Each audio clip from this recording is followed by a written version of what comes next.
First time ko dito sa Paseo de Lipa, itutour kami ng staff ni developer. Tara, tingnan natin kung anong meron dito sa Paseo de Lipa at kung ano ang ino-offer nila. Okay. Gate, ma'am. Ay, ito ang pavilion. Ay, entrance gate eh. Saan po ba ang pavilion? Ka-meet up namin, iba pala yung location niya. Sa Paseo din, pero I think marami atang gate itong Paseo kasi nasa ibang area daw siya. Sa kabilang side daw. Ito, along Barangay Quezon. Siya daw nasa may Barangay Mabini. Ang alam ko kasi 100 hectares tong buong project. Kaya sobrang laki. Tuloy kami nagkakakitaan. Hanapin natin siya, puntahan natin. Thank you po. Kuya, saan ka po yung side ng gate ng Mabini? May ikot pa po kayo, Barangay ay Mabini. Kung naan dulo, kakanan po kayo. Okay po. Bali ilan po ang gate ng Paseo? Dalawa po. Ito po at saka yun. Yung po yung east entrance, ito po west entrance. East entrance. Ito po. East entrance, ito po ay west entrance. Ayun. Thank you po. Medyo naligaw kami, I think with a good purpose. At least naipakita namin yung isang gate dito sa way ng Barangay Quezon. Papunta kami ngayon sa Barangay Mabini kung saan yung east entrance. Ito yung mga nadaanan namin along the area. Dinaanan namin. Ito, plantasyon. Ay, ito nata. Ito Peribeo. Yan, so lampas pa siya ng Peribeo. Ito na yung arc ng Barangay Mabini, Lipa City. Nasaan na yun? First time kasi namin magpunta doon. Yan. Ito yung Valle Verde, tapos katapat, Mabini Heights. Ayun, Mabini Heights. You arrive. Saan? Ay, oo, ito na. Nakarating na kami dito sa East Gate entrance ni Paseo. Along Barangay Mabini. Yes. Hanapin na natin yung kakilala natin. Tanong na natin para sure. Ang royalty po. Kay Sir Julius po kami. Kahit wala pang bahay, mahigpit na si Kuya. Nagtatanong na siya. Sino ka? Sino ka dyan? Ganun ba, Kuya? Maganda na rin yung development nila. Kahit naka-pre-selling pa lang sila, Ang dami nilang workers. Sa dulo daw kami pupunta. Ano nga binubuhat ng mga are? Ito ka ng back doon. Ang daming puno. Pinipreserve ata nila yung mga puno. Ayan ang pavilion. Ang ganda. Ang ganda pala dito. Nandito na kami ngayon sa Paseo. Ito yung pavilion nila. Hanapin namin yung mag-a-assist sa amin from the developer. Ayun na pala si Sir. Hello. First time namin dito sa Paseo. Yan, samahan nyo kami. Tingnan kung anong meron dito sa project na ito. Tara. Makatuwa yung mga yung mga agents na nandito, yung mga realtor.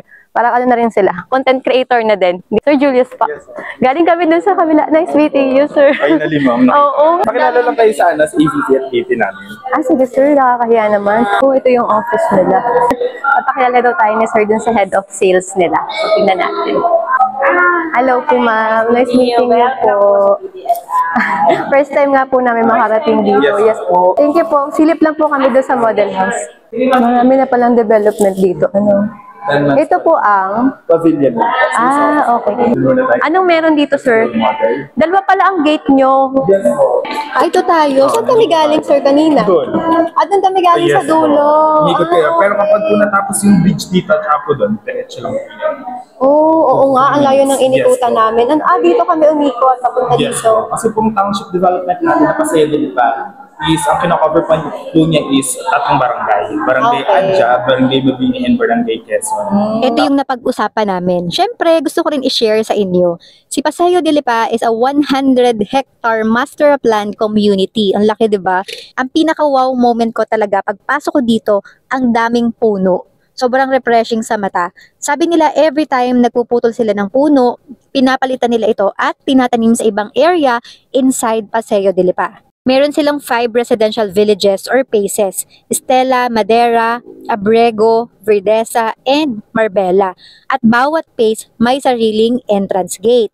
Aside from the villages, meron ding 4 mixed-use commercial zones. Kumbaga, hindi lang ito simpleng residential community. May sarili na ring commercial areas inside. So basically, everything you need is already within the community. Isa pa sa nagustuhan ko is yung master plan ng buong Paseo.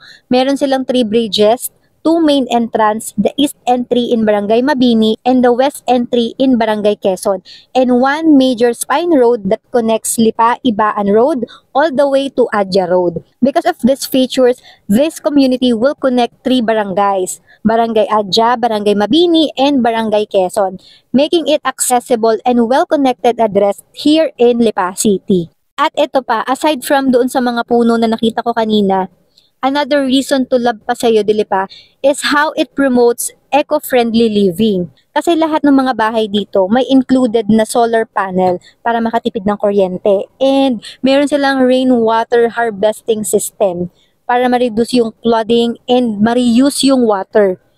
Plus fresh water tank para ma-ensure na malinis and steady yung water supply para sa lahat ng homeowners. May dalawang bahay na ino-offer dito. First, si Livana Townhouse, located sa Stella, Phase 1. Price range is 3.6 million to 4.4 million. Meron siyang 3 bedrooms, 2 toilet and bath, and may provision for carport. Next is the Larissa Single Attached, located naman ito sa Phase 2 sa Madera. Price is 6 million with 4 bedrooms, 2 toilet and bath, and with provision also for carport. Ito sir yung mga itatayo. Ang ganda. Natuwa yung mga agents ngayon, no? Naging vlogger na. Yes nga po. Nakakatawa nga. Talagang yun ang parang naging forte na nila. Oo, yun na talaga. Saan tayo muna, sir? As of now, dalawa pa lamang po yung ina-offer namin, yung aming townhouse at saka po yung single attached. Ito pong aming townhouse sa Livana. Ang average lot area for our inner unit is 60 square meters in lot area. And yung kanyang floor area naman is 62 square meters with a 5 meters frontage. Ito, sir, pag turnover, may mga ganito na rin mga Wala blocks. po. Kasi po ano lang. diba, may choice naman si client kung gusto nila Oo. Sa iba naman, nagpapalandscape. So, ano lang siya, so, lupa lang. Tapos, ang exterior, sir, ganyan na siya. Ganyan. Okay. Naka-solid wooden door na po tayo with double lock. Double lock po ito, ma'am. Hindi lang natin naikabit yung isa. Pero upon turnover, double lock with door screen na rin siyang kasama. May kasamang door screen. Meron na rin po siyang door screen. Yeah, meron daw kasamang door screen at double lock. Naka-casement window tayo kasi mas preferred ni developer ng casement window compare sa sliding para 100% Pasok yung hangin. And at the same time, kasama na rin itong window grills at saka itong ating window screen. So, and with the help of our T-joist system. Ano sir yung T-joist? Ang T-joist system is itong slab na to, tapos pinatungan ng parang pati. Ang purpose niya para yung hangin. Makapag-circulate. And at the same Makapag-circulate. time, kapag nasa class tayo, kahit tayo marami dun sa class, hindi tayo masyadong rinig dito sa baba. Okay. Yun yung purpose ng T-joist system. And at the same time, of course, mas matibay siya. Ang maganda dyan, ma'am, kapag di ba meron na gusto ngayon na dinidesignan yung mga piece na like yung LED lights, hindi mo na kailangan mga bang kasi matic na siya, di-drill na. Oo nga naman. Yung mga ilaw, sir, ganyan na yung bilang niya. Yes po. Okay. And kasama na rin po itong ating kitchen countertop na quartz at saka po ito itong aluminum base cabinet. Wow, quartz talaga ang inyong kitchen countertop. Ito, sir, kasali. Indeed. Yan, kasi yung mga client natin tatanong lahat, ito kasali, ganun sila. Pero may promo kami for this month na appliances. Oh, ano naman, sir, ang ano? Depende siya, ma'am, sa mabubulot niya. At pipili. Pero walang bokya. Okay. So, yung tiles, ito na mismo? Or Pero may choice po tayo kung i-offer natin yung tile it yourself. Mas makakatipid tayo ng more or less 200,000 for our inner unit. More or less 600,000 for our end unit. Okay. I-remove lang natin yung tiles and the vinyl planks. Pero as is pa rin, yun pa rin yung Ang tile it yourself, ibig sabihin, i-deliver nyo siya ng walang tiles. walang tiles. Pero yung partition ng bedroom, Meron pa rin. Meron pa rin siyang solar panels, meron pa rin siyang water harvesting tank, may grills, may window screen, kompleto pa rin. Opo. Kasi ngayon, ang daming mga design ng tiles nga na lumalabas para mas updated. Tile it yourself. Tile it yourself. Tapos dito sa likod, may 2 meter setback na tayo, kasama na rin ito. Ito po yung aming tinatawag na rainwater harvesting tank. Ito pong nasa right side. Ang tawag dyan sa rainwater harvesting tank. Ito Rainwater pong nasa harvesting tank. right natin, yan po yun. Kinokollect and pinifilter niya po yung, may filter po kasi yan. Kinokollect po niya and pinifilter po yung tubig ulan. Diretso na po siya pang flush ng toilet, pang dilig ng halaman, pang car wash. So, wala na talaga kayo masyadong iintindihin. Then, di ba kapag server, sasabihin nyo na walang kwenta yan kasi wala namang ulan. Pipihitin nyo lang to. Pag pinihit nyo yan, mag-auto switch siya, you can use both as backup tanks na. So, sabihin, kapag ka nawala ng tubig, Meron pa rin tayong tubig. May backup. Tubig na galing sa gripo Sa natin. gripo na. Ay, paano yun, sir? Yung nandito, pupunta rin sa gripo. Sa Tama ano po ba? siya? Pang-flash. Pang flash. Hindi siya pwede sa mga gripo. Yun nga dito. eh. Kasi inisip ko kung Baka ano lalabas siya? dyan, Hindi. baka madumi. Hindi po. Okay, very good Naka- naman. Cute. Ito po is take 500 liters. 500 liters. 500 liters for rainwater harvesting Oo. tank and 500 liters for freshwater tank. Ang ating townhouse, meron tayong 2 toilet and bath and 3 bedrooms. Yung toilet and bath natin naman is hindi naman ganun kasikipan, pero hindi Oo rin nga. ganun kalakihan. Naka-tiles na rin siya. Yes po. Kahit sa toilet yourself, kasama na rin po siya. Tile it yourself din. Oo nga, kasi mas maraming type of tiles na ngayon na mas maganda. Sa buong Pilipinas, tayo pa lamang po yung nakakapuno. Anong award yun, sir? Sorry. Verde 3 stars sa residential district. Ano naman ang meaning nun? Sa atin, kapag po tayo nagpuputol ng puno, nire-replace po natin. Ayun nga, pagpasok namin, sabi ko, kakatuwa, ang daming mga puno. And at the same time, ma'am, yung for the sake of staircase, hindi na rin tayo nagputol ng puno. Yung ginawa natin, nireplicate natin yung kahoy, and ang kagandahan sa ating combo, the fire resistant pa po siya, hindi siya nasusunog, hindi siya nagbubukbok, hindi siya inaanay, hindi siya nagka-crack. And at the same time, pag umakyat po kayo dun sa taas, wala po siyang langit niya. Sige nga, tingnan natin. May tunog lang yung step ng bakit ko, pero wala siyang langit niya. Yung walang laungot. naman, oo. Maluwag din yung hagdan nila. Kasi sa iba, ang hirap, parang mahuhulog ka. Maluwag din sa taas. Yes po. Meron tayong 3 bedrooms. Oo. Tama ka, sir. Mas maluwag yung CR dito sa taas. Tapos pwede tong tile it yourself. Ito, sir, kasama upon turnover or hindi? Hindi. Ano yan, kasama? Ang kagandahan sa rooms natin, lahat to may provision for aircon. Oo. Siyempre, di ba, kamihan. Gusto lagi bukas ang bintana pero takot sa Oo. mga insect. Meron naman tayo. At saka ito naman, pag ganito naman In ang case of open. emergency, meron naman nabubuksan naman siya. Yan. Yung mga clients kasi hinahanap nila, di ba, window. Ngayon, wala bang kasamang grills? Yes. Tayo meron. Oo. At saka, pag may grills ka, wala bang kasamang screen? Meron na din. O yan. Ito na lahat yon. Yes. Ang vertical clearance naman po ng bahay natin is nasa, dun sa mula sa baba hanggang Quezon is 2.6, dito naman is 2.7. Mataas, ano? Yeah. Kaya pala parang malamig siya. Kahit wala pa tayong aircon, Oo. kung mapapansin nyo, kulog na kulog pa tayo dito na nakasarado pa halos lahat ng Oo. bintana. Ang masters po ay ito na pinakamalaki. Ito yung masters. May dual advantages din po kasi yung ating solar panels. Aside po sa mga katipid tayo sa electric bill natin, natutulungan din tayo magkaroon ng proper ventilation sa loob ng bahay. Kasi may mga certain areas lang ng bubong na tatamaan directly ng sikat ng araw. Kasi ang iba dun sa solar panels na punta. Oo nga naman. Tapos solar panels, air gap, galvanized iron na bubong, tapos meron pa po tayong astrofoil to deflect the heat naman. Kaya pala hindi siya mainit. Kaya kapag tinignan nyo mula sa baba, pag nasa labas kayo, di ba parang ang high ceiling din. Ganun po. Tapos meron din siyang Fire alarm. Oo, fire alarm ba to? Hindi ito. Ano yan? Props lang yan. Yeah, so hindi po ito kasama upon turnover. Yan po ay lang. Props Idea lang daw. Idea. Kasi meron naman tayong rainwater harvesting tank. Oo. Doon na lang kumuha. Kasi alam mo sa mga clients, kung yung makita nila, Akala nila kasama. akala nila kasama. That's why kapag kami mga gano'n namang pieces pwede naman natin ipakita yung deliverables natin dun sa kabilang side. Meron kayong per actual turnover. Yan, very good, sir. Ang daming feature ng bahay. May solar. May water harvesting, tank. May grills. At saka may screen. Di ba? Lahat ng window. Pati yun, Ang cute. Bihira yung ganito, sir. Yung lababo tapos may bintana. Kakatanggal din kasi ng amoy. Pag nagpunta ka na, yun ang turnover. Tama ba? Yung kabila. Ito rin po. Pareho Ay, kasi. ano? Yung kasi tile it yourself. Tingnan nga ng tile it yourself. Tingnan natin. Yung walang tiles.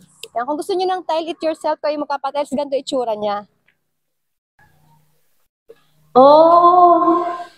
Oo nga naman. Wala na siyang tiles. Pati yung puno, hindi niyo pinuputol. Ang ganda. Yan, nilagyan na lang ng landscape. Magkano, sir, ito? 3.6 tapos kapag Tile it yourself. 3.4. Ito namang aming single attach. Ang average lot area natin for this one is 100 square meters. Ang floor area naman po niya is 90 square meters. Okay. Ito ay single attach. Single attach. Ano to, sir? Bricks din po. Ito ay Tunay yan, bricks. ma'am. Okay. Yan. Talagang, ayaw maniwala eh. Hawakan mo talaga eh. Sorry, hindi siya tiles. Hindi siya tiles, oo. Ano na yun, cement? Opo, tiles po yan. Ito ang single attach. Yan, ito naman yung aming single attach. Di ba kanina, tig 500 liters Oo yung tanks? nga. Ito naman, tig 1,000. So, Mas mas malaki na. Tapos yung solar panels natin sa kabila, 2.34 with the 4 panels na. Ito naman, 3.51 kilowatt peak, 6 panels na. Okay. Kasama din to sa mga ilaw sa labas. Yes po.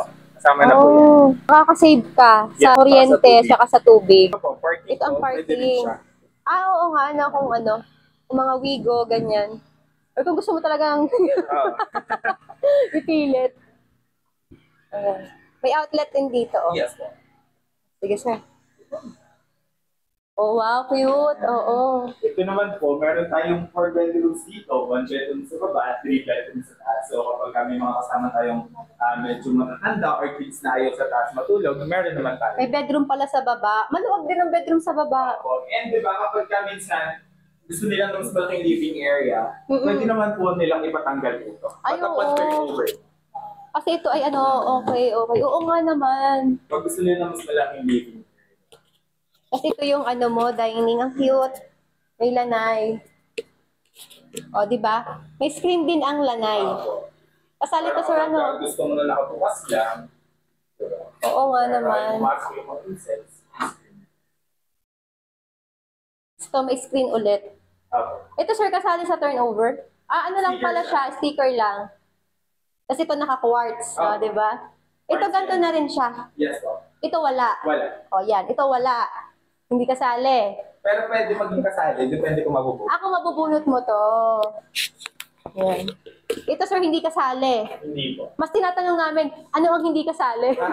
Sir, nasa kasali. Ay, mas malaki ang CR dito. Yes. Ang hangin, oh. Oh, di ba? Mas malaki ang CR nila. Oo nga naman, natakloban yung ilalim. Cute. Ilan ang kwarto, sir, sa taas? Tatlo naman yung bedrooms natin. Tatlo.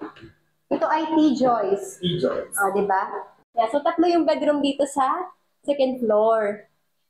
Yan, isa. Meron din siyang ano, screen, grills. Pangalawa.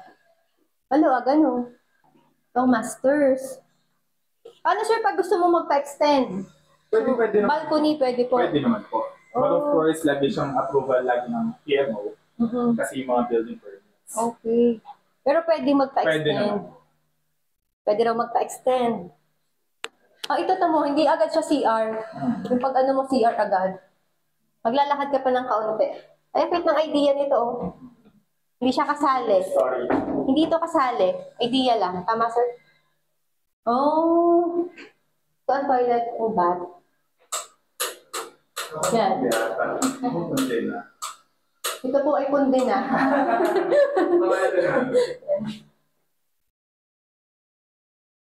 Sa Estela, townhouse. Townhouse sa Madera. Itong isang single. Mas mayaman. Ah. Mas pang mayaman. Ganun pala siya. Tapos dito wala pa. Wala. Paano pag may tripping ka, pupunta ka doon? Dito na lang po. Pwede dito naman yung 3D kasi may model houses naman tayo. Pero kung gusto nyo pong ipakita po sa kanila yung Lot. land dev, tapos yung itsura ng magiging, pwede naman. Eh, ba't may nakita ko na, sir, doon parang may bahay? Model houses din po yun. Ganito Kasi din. po na doon kayo napadpad, tapos may client na kayo kasama, makakapag-discuss na. Ganito din, bahay. Yes po. Sorry, sa Estela ito lang. Tama? Okay. Doon sa Madera, May ganito na, meron din po. May okay. kanya-kanya ng gate, di ba ma'am? Nakita niyo? Oo. So, pag pwede palang gawin namin, pag may client, diretso doon, magti-tripping kami. Tapos pag magre-reserve dito, yun. Per face po, may swimming pool. Yes po. Oh, Ito tayo sa amenities ma'am. oh, nice. Ano? Tapos Ganda. bonus pa, meron tayong country club. Yung sa, Central. Central. Yeah, sir, thank you so much po. Welcome po. Opo. Thank you po sa pagpunta. Sir Julius po, from Paseo. If you are interested with Paseo de Lipa, just send us a message. My name is Broker Arna and I'm a licensed real estate broker based po dito sa Batangas area. Bye!